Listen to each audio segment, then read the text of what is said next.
बाबा मेडिकल 200 रुपए का पुरस्कार आई बा। हार्दिक हार्दिक स्वागत अभिनंदन नमस्कार करते हैं।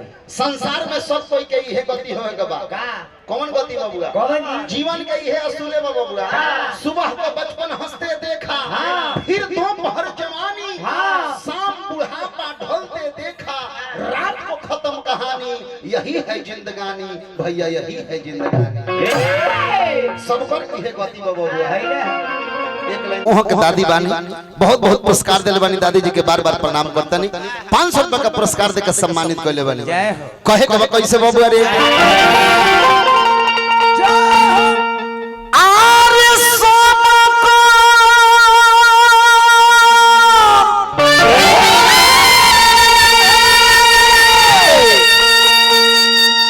अच्छा व्यास शिरोमणि हमनी के ए बबुआ जरा के भीष्म पितामह के उपाधि हलचल जी देनी हो वहाँ के माध्यम से 1051 रुपए का पुरस्कार आइल बा। व्यास श्री कमलवास कुंवर जी हमरा के सम्मानित कैले बानी। हार्दिक हार्दिक स्वागत अभिनंदन नमस्कार करतनी।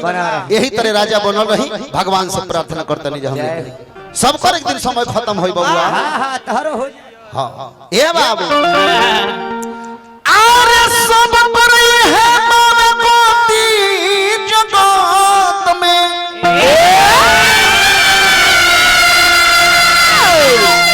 अरे सब पर है मानवती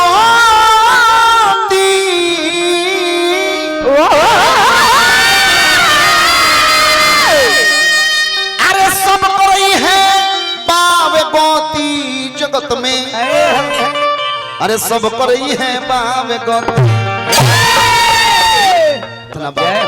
कहे को ले लो बबुआ कि ये भैया सब पर ही है गत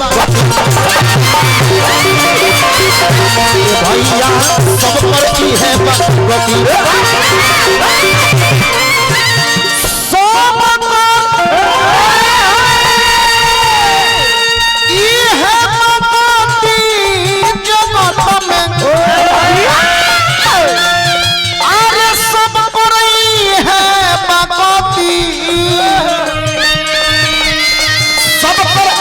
भगवती जगत में सब पर जगत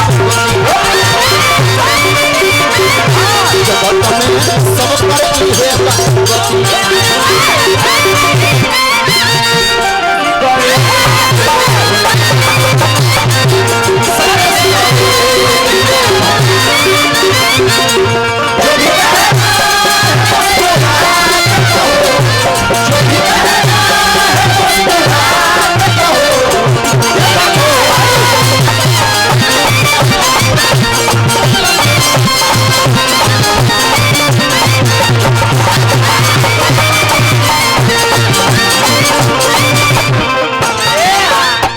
ए बाबू त तनी मुर्गियों दिखा दी हो कहे के बाद खेलो में बचपन अरे मौज में जवानी आई बुढ़ापा की भैया आई बुढ़ापा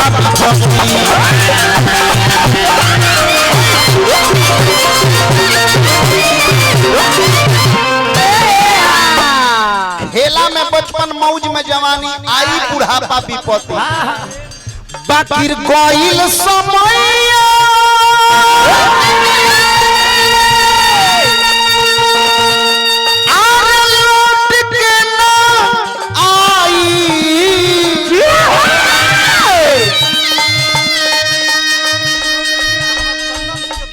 अच्छा माखन सिंह जी बुढ़ऊ करे जी हमरा चंदन भैया के वहां का मित्र बानी।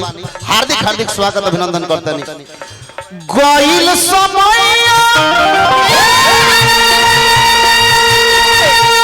अरे लौट के नहीं आई अरे भई रह जाई संपत्ति ये भैया सब पर ही है बसवती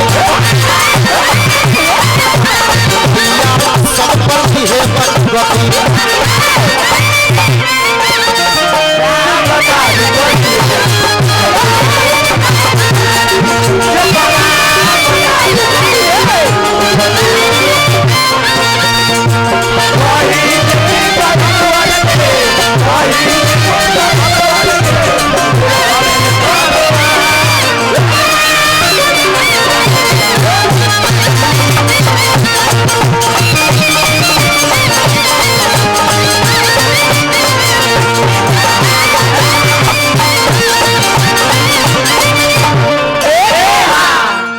लखन सिंह जी बुढ़ऊ करे जी बहुत बहुत पुरस्कार दिल बनी। लास्ट में कहे के बा ए बाबू मुर्की ते एक और मुर्की मार दी हो ए बाबू जज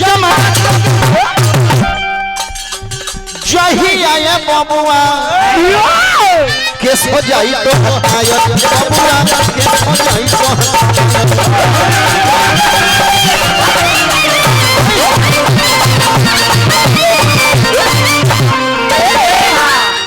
कहत चले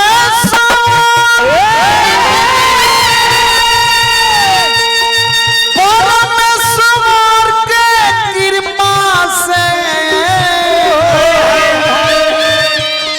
अरे हो जाई तोहार सतगति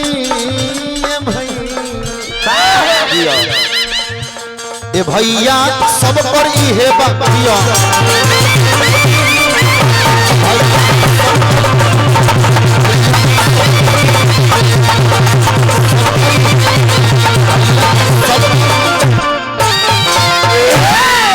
तनी स्वागत हो जाओ।